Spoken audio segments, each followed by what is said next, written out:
Good afternoon, Remax Associate Agents. Hey, it's Rob Oakey here with this week's Broker Minute.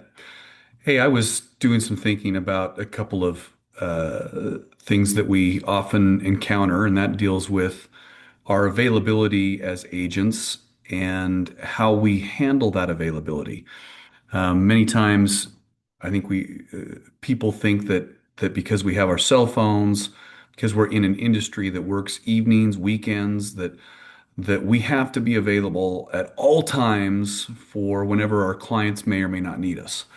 And what I would just say to that is, first off, you're an independent contractor. You have the ability to create your own schedule, what works best for you. Now, whatever that schedule is, some of you may decide to be available 24/7. That's perfectly your right.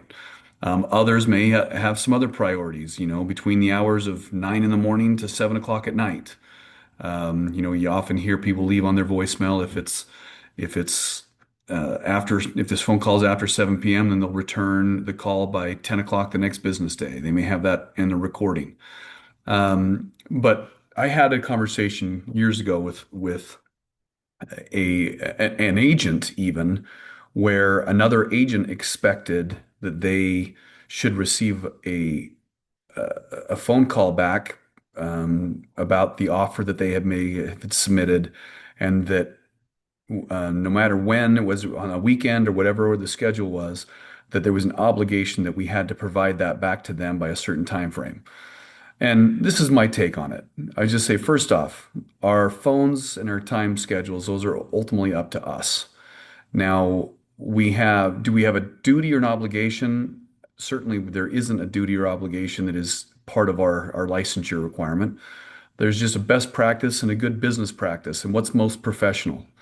So the way that I would address it is this, whatever your schedule is, make sure that you go over that schedule with your client. If you're going to be available in the evenings and there's certain times where you are or are not, make sure your clients know what that is. If there's an expectation that if communication's supposed to happen, what does that communication look like? Is it a text? Is it an email? Is it a phone call? Is it all three? I can't tell you how many phone calls I've received as a broker that where a client says that our agents are not communicating with them.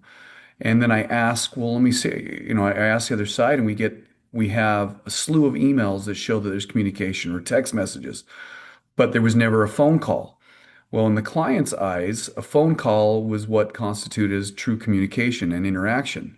So in their mind, they felt that there was no communication that was happening. So key part about it is whatever the expectations are, make sure that you know with your clients what that is so that you understand what their expectations are and they understand what your expectations are. And even better, once you have identified what those are, put it in writing so that they can't ever come back and say, no, I never agreed to something.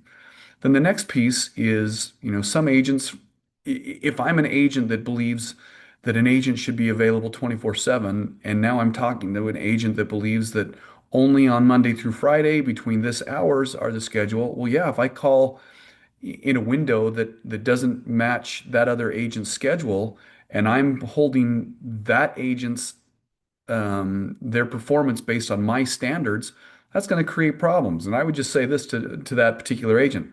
Look, that phone is for my schedule, not for yours. So just what the message I'm trying to get from this is, whether it's an obligation or a duty that we have versus professional courtesy, and just making sure that we have great expectations that are set up for our business practices so that there's no concern or communication issue or any confusion with what's going on. So set up those expectations, make sure your clients, more importantly, are aware of it, and then just try to create a good environment that you would want to be the person that would want to work with, and that you're creating an environment that people want to work with you. So that's it. Hopefully you're having a great day, and we will talk to you later. Thanks.